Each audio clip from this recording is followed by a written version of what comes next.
Welcome to Voodoo Whiskey Gaming, and today I'll be giving you my late review of Battlefield Hardline.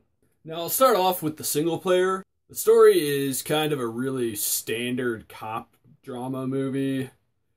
You're a good cop in a city that's waging war on drugs, and the criminals are escalating that war. But over the course of the game, your character is framed for crimes he didn't commit and is sent to prison by dirty cops. I'm not going to go into any further detail. It's pretty standard, and I don't feel like dropping spoilers. That's not what I do here. The voice work in the story is good. They do a good job portraying the cops and criminals, in my opinion.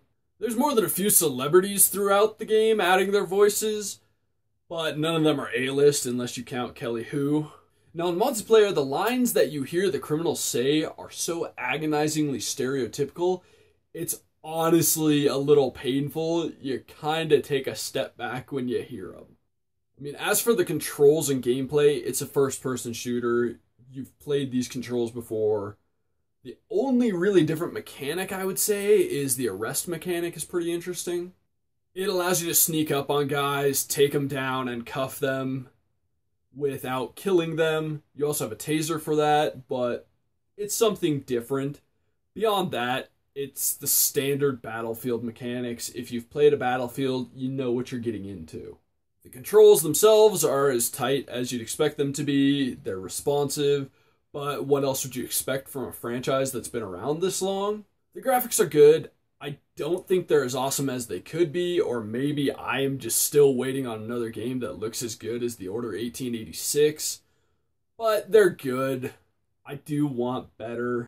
Let's talk about what's at the heart of every Battlefield, the multiplayer. Now, since this game is about cops and criminals rather than soldiers, obviously they got rid of Rush because it didn't really make sense. They have added new modes. You got Hotwire, which is a lot like Conquest, but instead of capturing points, you're trying to get vehicles and drive them around the map to earn points. This mode is probably the best for earning cash and XP, just because if you're in one of the cars, that's the objective.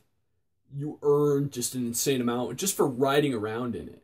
But it can also be one of the most infuriating modes, because if you get one asshat behind the wheel, oh god, he crashes, you die in 30 seconds. It is that quick. You've got heist mode, where the criminal's objective is to break into a vault, get whatever's in the vault, take it to an extraction point. The cops, their goal is to kill all the criminals before that can happen. Then you've got Blood Money, where there is a pile of cash. Both teams are trying to grab the cash and take it back to their safe point.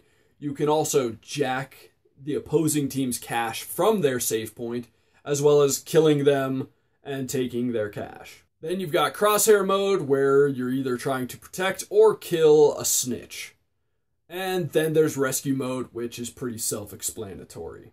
Honestly, I wasn't a big fan of Crosshair or Rescue. I did enjoy Blood Money. Heist was okay. Hotwire, like I said, if you're just trying to level up quick and get cash, it's a good way to go. You've also got your standard team deathmatch and your Conquest. Conquest is split into large or small Conquest, which just determines the number of players involved. Since it's Battlefield, you have your class system in place. You've got your operator, who uses assault rifles and carbines and is your medic. You've got your mechanic, who uses SMGs. He fixes and or blows up cars. He's the engineer from any other Battlefield. You've got your enforcer, who is the support class. They got rid of the LMGs for the support class, which I personally hate, but they give you battle rifles and shotguns. Then you've got your sniper, who either has designated marksman rifles for shorter range shooting, or sniper rifles for the really long range crap. I mentioned cash earlier, which you use to buy guns, add-ons to the guns, and other gear.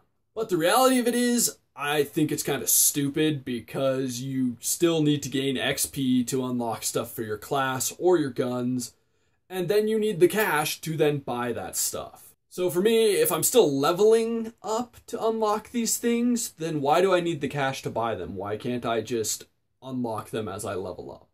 Now, there are a good number of weapons in this game, but I was honestly disappointed. That's always a thing for me, is I love more guns. Give me more and more guns. And I feel that Battlefield Hardline had fewer than Battlefield 3 or Battlefield 4. At the end of the day, I do think this is worth a buy if you're a Battlefield fan and you're looking for something past Battlefield 4. Also, unlike Battlefield 4, this game worked at launch. That I can vouch for. That having been said though, if you're not a fan of Battlefield, this is not going to be the game to convert you. Thanks for watching, and if you like the video, please hit that like button, and if you like what I'm doing in general, subscribe. Have a good one.